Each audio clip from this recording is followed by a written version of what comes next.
আজকে আমরা খুবই গুরুত্বপূর্ণ একটি বিষয় নিয়ে হাজির হয়েছি। আজকে আমরা এই ভিডিও থেকে শিখব মসজিদে প্রবেশের 5টি সুন্নাহ। আল্লাহর হাবিব সাল্লাল্লাহু আলাইহি সাল্লাম মুসলিম শরীফের মধ্যে বলেছেন যে মসজিদে প্রবেশের সময় 5টি সুন্নাহ রয়েছে।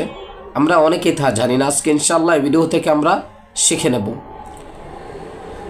মসজিদে প্রবেশের কিন্তু একটি দোয়া আছে, আমরা তা জানি না কিভাবে দোয়াগুলো পড়তে হয়।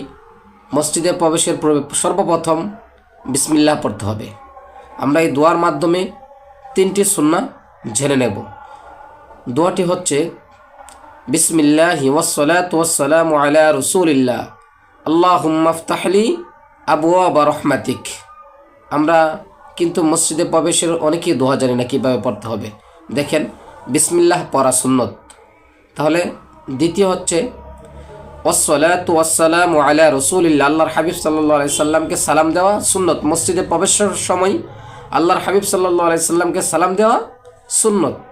এরপরে মসজিদে প্রবেশের দোয়া আল্লাহুম্মা ইফতাহলি আবওয়াবা রাহমাতিক। দেখেন, একসাথে 3টি সুন্নাহ হয়ে গেছে। আমরা যদি এই দোয়াটা পারি তাহলে একসাথে 3টি সুন্নাহ হয়ে যাবে। তারপরে 4র্থ নম্বর সুন্নত হচ্ছে আপনি যখন মসজিদে ঢুকবেন তখন আপনি ডান পা দিয়ে মসজিদে ঢুকবেন। তারপরে 5ম নম্বর অর্থাৎ 5 নম্বর সুন্নত হচ্ছে আপনি মসজিদে ঢোকার পরে আপনি এতেকাফের নিয়ত করবেন। মসজিদে ঢোকার পর এতেকাফের নিয়ত করা হচ্ছে সুন্নাহ। আমরা মসজিদে আজকাল দেখা যায় যে মসজিদে ঢুকে আজকে আমরা দুনিয়ার বিভিন্ন ধরনের কথাবার্তা আমরা লিপ্ত হয়ে থাকি।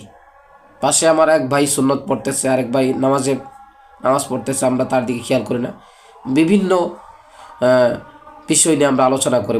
মসজিদে হচ্ছে ইবাদতের জায়গা। আজকে আমরা এই 5টি সুন্নাহ এই ভিডিও থেকে শিখতে পারলাম।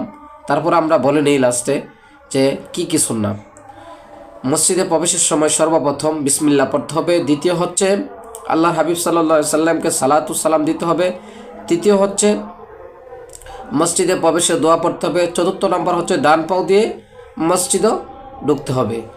5ম নম্বর হচ্ছে মসজিদে প্রবেশ করিয়া এতেকাফের নিয়ত করতে হবে।